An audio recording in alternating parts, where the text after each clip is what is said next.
heavy is a lie? Does it weigh an ounce? A pound?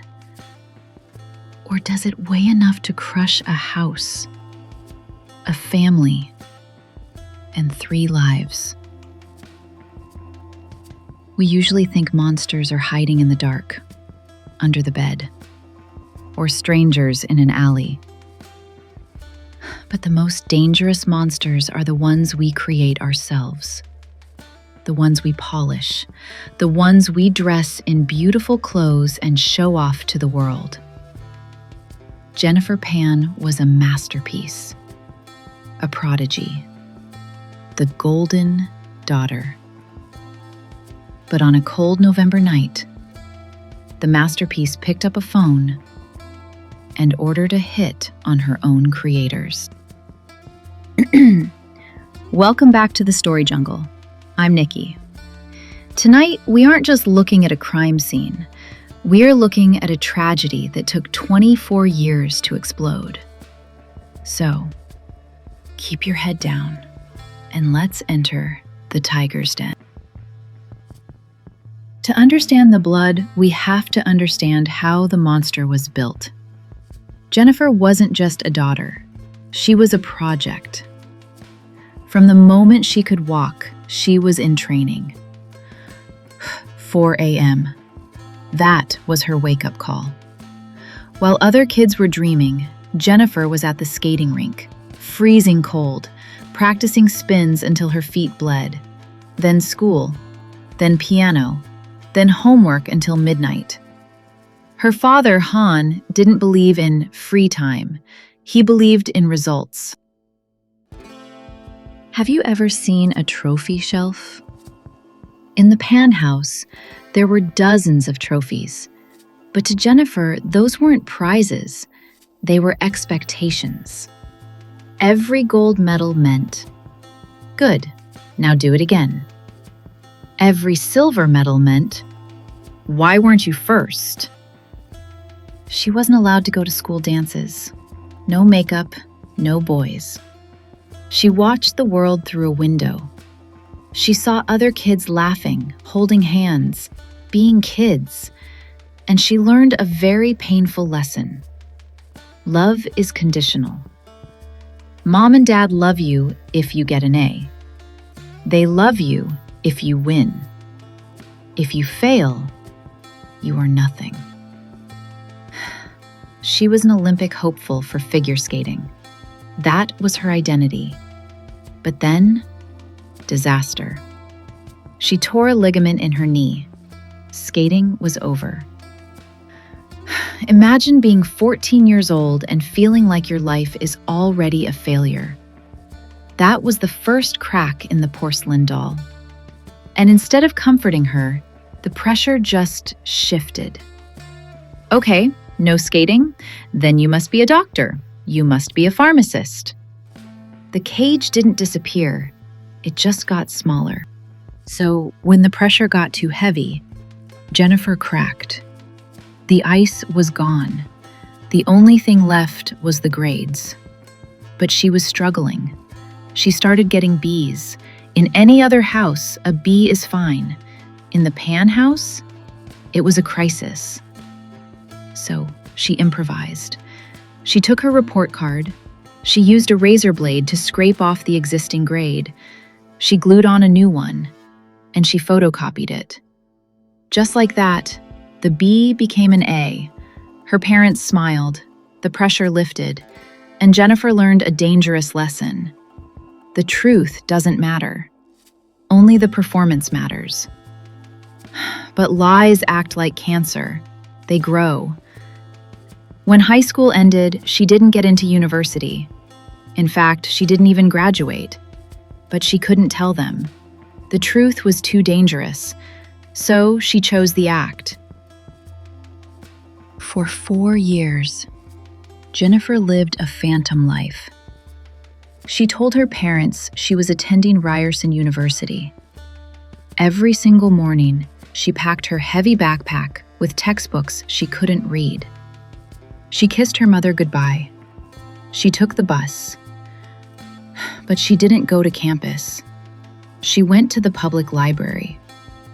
She sat there from 9 a.m. to 5 p.m. Sometimes she slept in parks. Sometimes she just stared at the wall. She forged notebooks. She forged essays. She even bought a fake diploma using a photocopier and some glue. 4 years of holding her breath.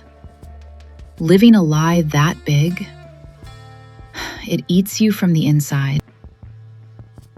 In this lonely world, she had one escape: Daniel Wong. To her parents, Daniel was a nightmare, a pizza delivery guy, a drug dealer. But to Jennifer, he was oxygen. He was the only one who knew the truth, and he didn't judge her. For the first time, she didn't have to perform. But you can't build a life on sand. Her father, Han, got suspicious. He started asking questions. One day, he asked her for a ride to the hospital where she claimed to volunteer. She drove him there. She ran inside to hide. Han waited. And then he followed her. He didn't find her working. He found her hiding in the waiting room. He called her best friend.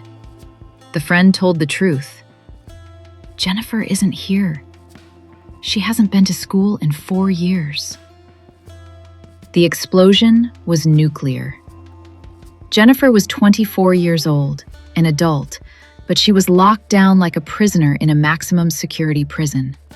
Phone confiscated, laptop taken, odometer on the car checked daily. And worst of all, Han gave her an ultimatum. You have 2 choices: stay here and never see Daniel again, or leave and lose your family forever. She was trapped in a golden cage. Love turned to resentment. Resentment turned to hatred. And hatred turned into a plan. Han thought he had cut off her communication. But Jennifer had a secret. She managed to get a burner phone, a cheap, disposable device. She hid it in her underwear drawer. She slept with it under her pillow. Night after night, under the covers, she texted Daniel. They did the math. Option A, run away and be poor. No car, no piano, no status. Option B, stay and be a prisoner. So they created option C, plan B, a home invasion, a robbery gone wrong. The target? Mom and dad. The price for their lives? $10,000. $5,000 for mom, $5,000 for dad. Think about the psychology of that. For weeks, she lived a double life. By day, she cooked dinner with her mother. She passed the salt across the table to her father. She watched TV with the man she was planning to murder.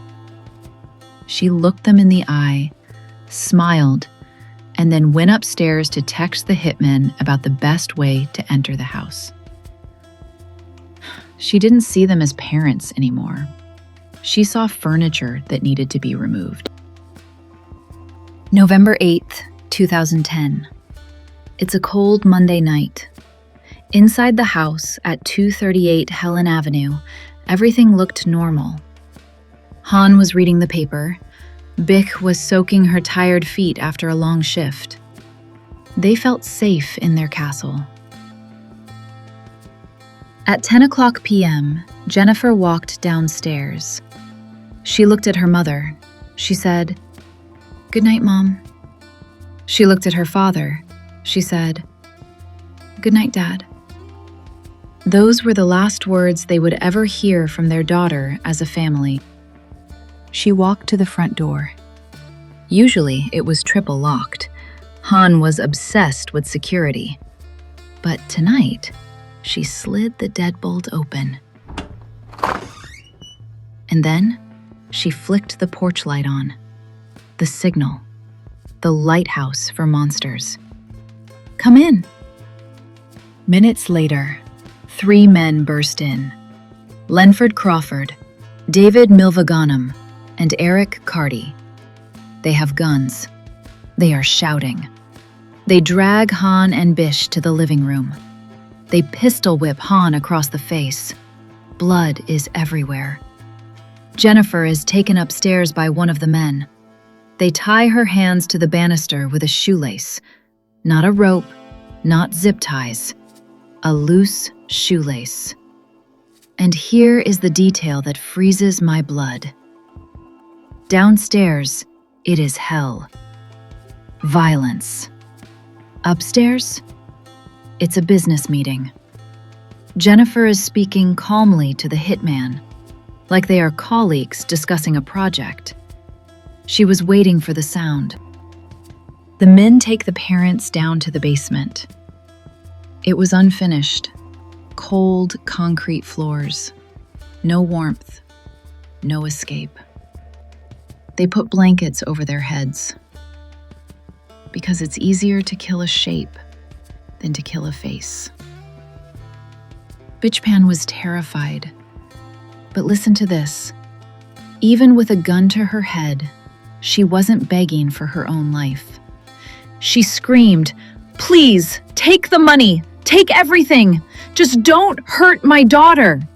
She was begging for the life of the girl who had unlocked the door for the executioners. The men didn't care. Han sat in silence. He accepted his fate. Bick was sobbing, and then pop, pop, pop.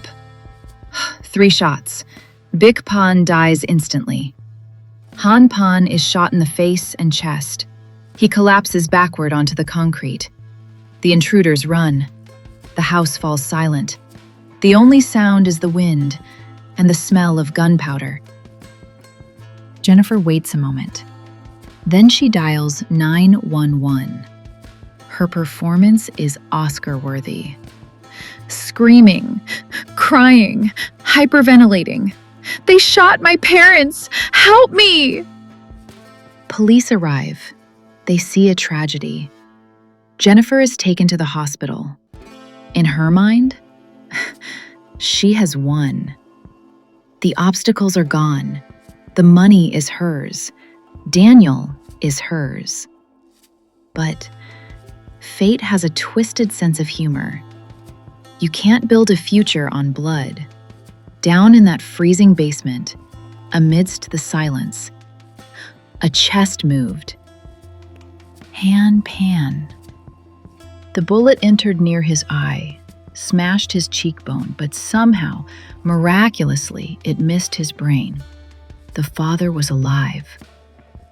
He was in a coma. He couldn't speak, but his heart was beating, and locked inside his mind was the memory of the last 30 minutes. He saw the men.